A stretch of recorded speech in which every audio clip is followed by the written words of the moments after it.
Hey everyone, my name is Ram and welcome to Sprint Master. Today we are going to talk about 6 things you should never do in your technical interview. But before doing that, I want you to do me a quick favor by clicking that subscribe button below so that you don't miss a bit whenever I upload a new video. With that being said, let's get into it.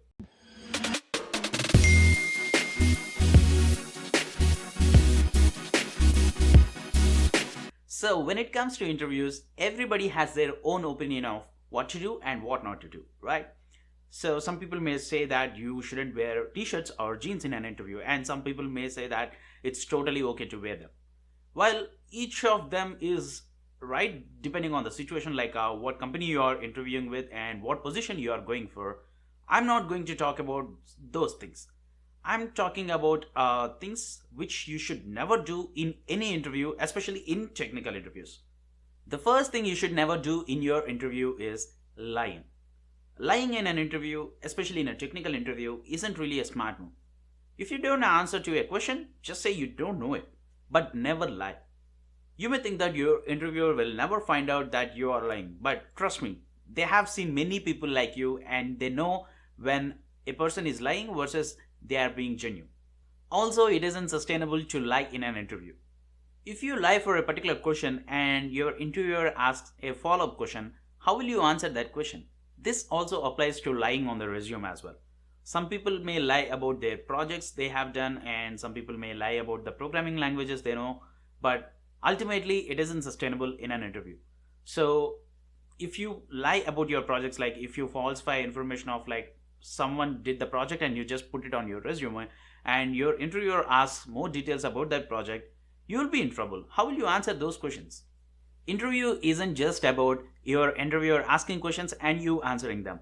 It is about setting up the trust between you and your interviewer that you can perform this job well if you are given an opportunity. If you are lying, you are breaking the trust, and ultimately your interviewer will never be inclined to recruit you for this job. And number two, don't assume the question. This is another common mistake many people do in their interviews. So when you are asked a question in an interview, before answering it, make sure you understand the question. And if you don't understand the question, it's totally okay to ask your interviewer to clarify more on that question. This will help you in two ways. So one, you will understand the question properly and you will answer your interviewer to the question they asked for. And two, this will enable your interviewer to understand like what is your thought process when you are given with some kind of an ambiguity. Questions in these interviews are actually designed to be ambiguous, and they expect you to ask these kind of clarifying questions. And this will help your interviewer to understand how you are thinking and how you are breaking down the problem and how you are approaching to a given problem. This also sets up the communication between you and your interviewer, because ultimately you want to engage your interviewer throughout the interview process and show him whatever the skills you have got. So this is an opportunity for you to show your skills on how you are approaching for a given problem. So make sure you ask clarifying questions. To give you an example of what I mean to ask clarifying questions, for example, your interviewer may ask like, find a pair that adds up to a given sum. This question by design itself is ambiguous because you don't know what is the input for this problem and what kind of data we are getting. So the valid questions in this kind of scenario are like, what is the input of your data, this problem? Like, is it arrays or is it lists or anything else? And let us say if it is arrays. So what kind of arrays is it? Like the arrays contains integers or float numbers or negative numbers, whatever it is. So these are all valid questions, and the interviewer expects you to ask these kind of questions before you answer that question. Even if you think you know the question or if you have to make some assumptions, speak it out loud. That way, your interviewer will understand how you are interpreting the given problem and what kind of assumptions you are making while solving this problem. If your interviewer is thinking of a different side of the problem, then he will correct you when you speak out loud. If you never speak out loud, the interviewer will be asking for something and you will be solving for something else. So never do that. Number three, don't make any negative comments. Another red flag your interviewer will get is when you make negative comments. These negative comments can be about anything, like it can be about your former employer, or it can be about your former colleagues, or it can be about the technology stacks you hate. It can be anything. Never speak bad about anything during your interview, because this will leave an impression on your interviewer that you may speak in a similar fashion in the company as well. And thus that will definitely break the culture of the company and the kind of a bonding between colleagues in the company, right? So never give that impression to your interviewer. I intentionally mentioned the technology stacks because I have seen that multiple times in my previous experience. Like, the candidates might be inclined towards one technology stack and they don't like the other technology stack, and they start talking about like why they hate that technology stack so much during the interview. Because this really isn't the point of your interview, right? And it is not necessary to showcase your hatred towards one technology stack in your interview, and it won't leave a good impression on you for your interviewer as well. Because for example, the company may eventually wants to go to that technology stack you hate most, and if you are talking more about that hatred, they might not be inclined to take you in, because that is the future of the company, right? So it is never a good idea to speak bad about anything that won't matter during that interview. So please avoid that if possible. And number 4, don't let your previous rounds take over your current round. This can happen to anyone when they were facing like multiple rounds, multiple on-site rounds in a single day. Because the companies like Google, Amazon, they have at least 4 on-site rounds back to back in a single day, and they call it as a loop. And if one of those interviews is messed up, don't let your emotions follow through from that interview to the next interview and let that interview as well mess up.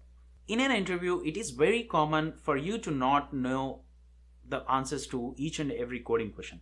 And this happens to every one of us, and it even happened to me. Like, I had scenarios like where I was able to completely crack through one coding question, and whereas for the other question I might have some little bit of struggle in solving that. So you shouldn't let your emotions of like this failed interview follow through to the next round. Companies like Amazon and Google, they conduct at least 4 rounds to give you a chance. Like, they want to completely analyze you on how your performance is, and they don't want you to judge just by one interview. That's why they have this 4 or 5 interview loops. And they want to assess you on different set of skills in each of these interviews, and they want to gather as many data points as possible. And if you let your failed interview impact the other interviews, so ultimately you are losing that opportunity, right?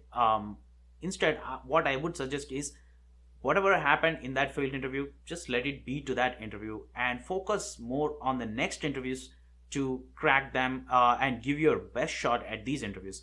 This will give you a chance to get that job which you are wishing for.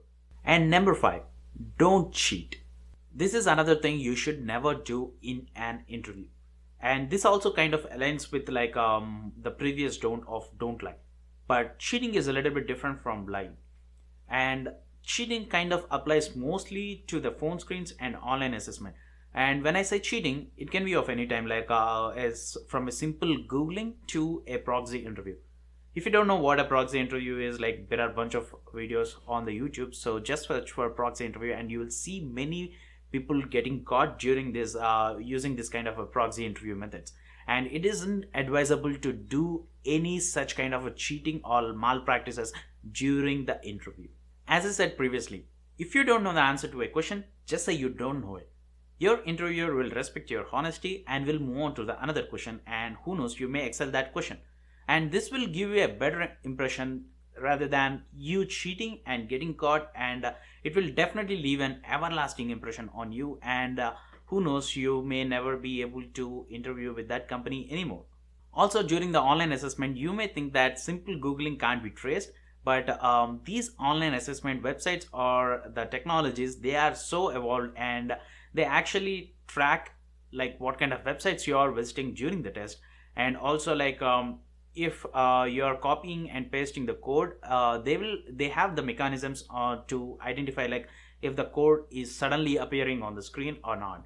So don't think you are smart, and don't ever cheat in an interview. Number 6, don't answer vaguely. Instead, be specific. When you answer a question, be as specific as possible. For example, your interviewer may ask you a question of like, tell me a time where you exceeded your manager's expectations, and you definitely will have some kind of an example from your previous experience, and you will come up with that example, and you will represent the details of like how you exceeded the expectations, right? And when you're doing that, instead of just providing the details of like how you exceeded those expectations, try to quantify things like because of what you did, how much of the productivity got boosted, or how much of a profit the company has made, some things like that. This will help your interviewer understand like how much of an impact did you have on that company, and this will help your interviewer to refer you as a strong candidate when they are inclined towards you. Alright, with that, I'm going to wrap up today's session. And now that you understand what you should never do in a technical interview, in the next session, we can talk about what you should do in a technical interview. I hope you liked today's session, and if you do, please click the like button below and share this video with your friends. And don't forget to subscribe to our channel Sprint Master to get updates of our new videos. If you think I missed any don'ts in a technical interview, feel free to mention them in the comment section below. And as always, thanks for watching this video. This is Ram signing off.